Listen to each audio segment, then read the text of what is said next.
that is satisfying.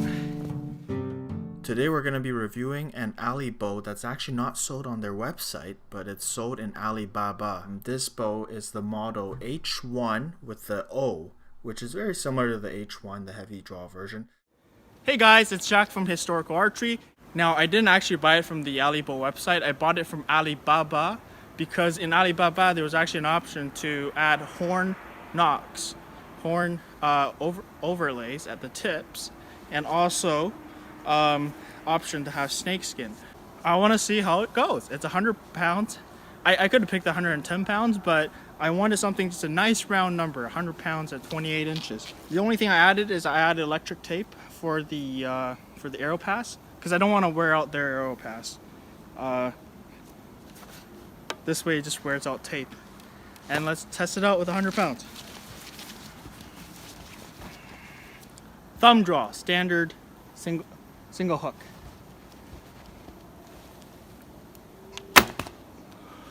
Wow, not bad.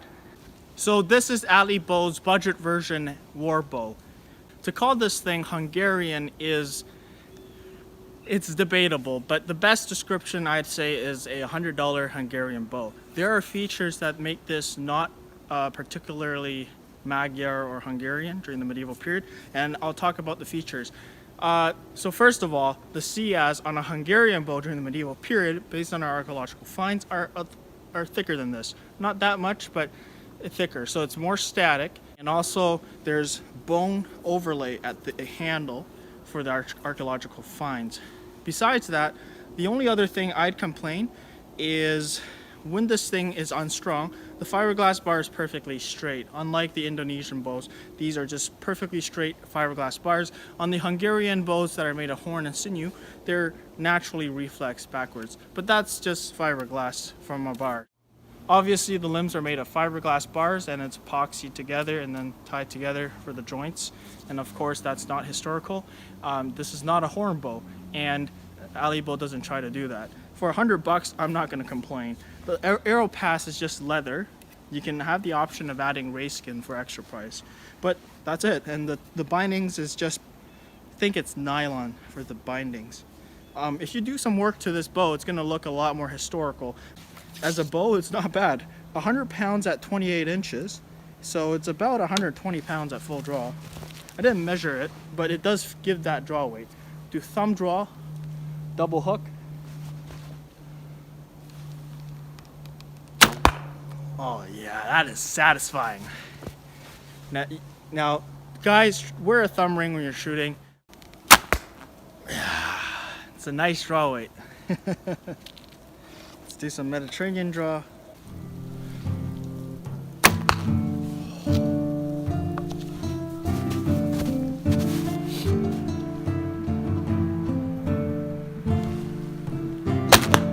Oh, nice. Mediterranean draw.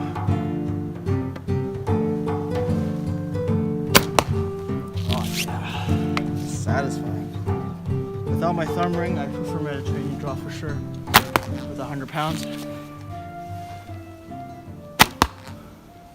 You know, I really like this bow. Unlike a lot of the other fiberglass bows in the 100-pound weight, this one does not creak.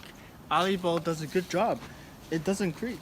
And maybe the quality of the epoxy they use is better, but usually when you hear those creaks, that means a little portion of that epoxy is broken, so that part is vibrating, or because there is a screw on some of those lower budget ones. This one unlikely has a screw.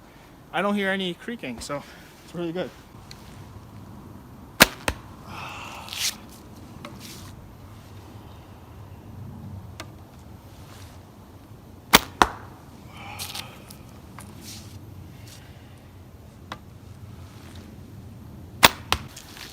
These are salt-filled arrows.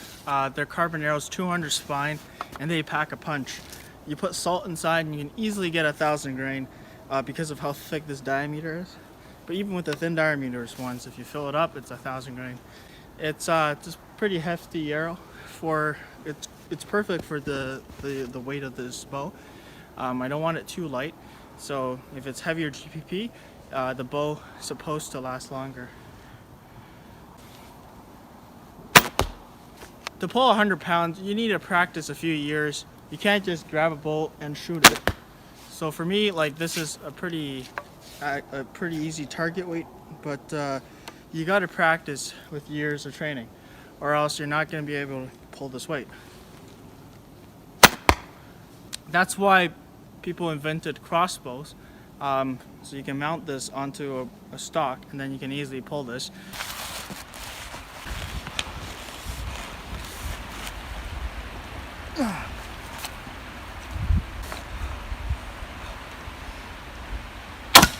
Oh yeah, you need to practice, or else you won't be able to pull this draw weight. And especially with thumb draw.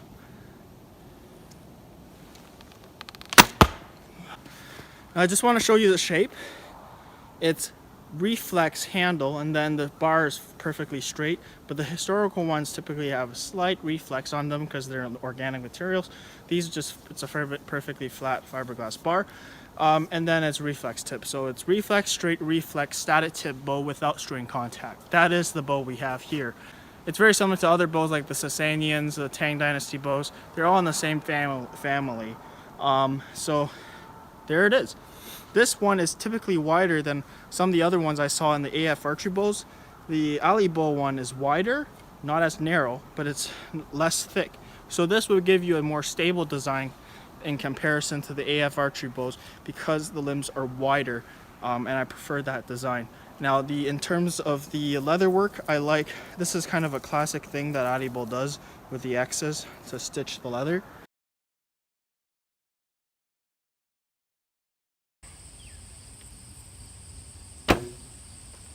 (171 FPS).